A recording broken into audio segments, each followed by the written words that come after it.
আসসালামু আলাইকুম ভিউয়ার্স, আশা করি আপনারা সবাই ভালো আছেন। তো ভিউয়ার্স, এবার বঙ্গোপসাগর থেকে ধেয়ে আসছে ঘূর্ণিঝড় রিমাল। বিপদের উপর বিপদ বাংলায়। কয়েকদিন আগেই পড়ছে তীব্র দাবদাহে বাংলা। এবার বঙ্গোপসাগরে তৈরি হচ্ছে শক্তিশালী ঘূর্ণিঝড় রিমাল, যার অভিমুখ এই মুহূর্তের লাইভ ট্র্যাকিং অনুযায়ী লক্ষ্য করা যাচ্ছে দুই বাংলা। যদিও পরবর্তী সময় কিছুটা চেঞ্জ হতে পারে। এখনো পর্যন্ত যা লক্ষ্য করা যাচ্ছে, এর অভিমুখ লক্ষ্য করা যাচ্ছে দুই বাংলার দিকে। তো ভিউয়ার্স, এখনও কিন্তু এই ঘূর্ণিঝড় ফর্ম করেনি বা তৈরি হয়নি। এটি তৈরি হওয়ার সম্ভাবনা রয়েছে আগামী 22 মে থেকে।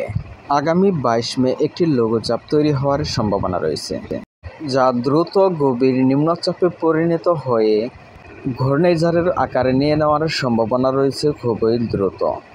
আপনারা দেখছেন জিএফএস মডেল থেকে দুটি সাইটই কিন্তু প্রায় সেম আপডেট লক্ষ্য করা যাচ্ছে, ইসিএমডব্লিউ এবং জিএফএস মডেল। জিএফএস মডেল থেকে লক্ষ্য করা যাচ্ছে ভারতের ভুবনেশ্বর, আর এটি যদি ভুবনেশ্বরে আঘাত হানে তাহলে কিন্তু দুই বাংলায় প্রচণ্ড বৃষ্টির সম্ভাবনা রয়েছে, ঝোড়ো হাওয়া সহ। আর যদি সরাসরি এটি বাংলায় আঘাত হানে, ইসিএমডব্লিউ মডেল অনুসারে এটি বালাসোরে আঘাতের সম্ভাবনা রয়েছে, তাহলে কিন্তু বাংলায় ক্ষয়ক্ষতির সম্ভাবনা রয়েছে।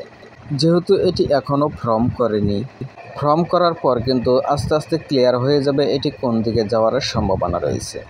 তো ফিরে আসবো এই মুহূর্তের লাইভ ট্র্যাকিংয়ে। আগামী কয়েকদিনের ঝড় বৃষ্টি পরিস্থিতি দেখে নেব। এই মুহূর্তে কিন্তু চট্টগ্রাম বিভাগের মধ্য অঞ্চলের জেলাগুলো, বরিশাল বিভাগের সমস্ত অঞ্চল মেঘাচ্ছন্ন, বেশিরভাগ অঞ্চলে ঝড় বৃষ্টি হচ্ছে। খুলনা বিভাগের উপকূল ঘেঁষে এই মেঘ প্রবেশ করেছিল। ঢাকা বিভাগের মাদারীপুর, মুন্সিগঞ্জ এই সমস্ত অঞ্চলে বেশ কিছু অঞ্চলে ঝড় বৃষ্টি চলতেছে। ঢাকা বিভাগের কাপাসিয়া, নরসিংদীর বেশ কিছু অঞ্চল সহ কিশোরগঞ্জের কিছু কিছু অঞ্চলে কিন্তু বৃষ্টি হতে চলেছে। এছাড়াও ত্রিপুরা মেঘাচ্ছন্ন, ত্রিপুরায় কিন্তু ঝড় বৃষ্টি চলতেছে বেশ কিছু অঞ্চলে।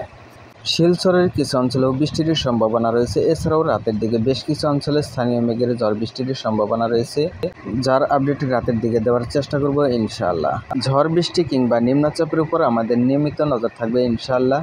তো ভিউয়ার্স, ভিডিওটি এ পর্যন্তই। এতক্ষণ পাশে থাকার জন্য ধন্যবাদ। আসসালামু আলাইকুম রহমতুল্লাহ।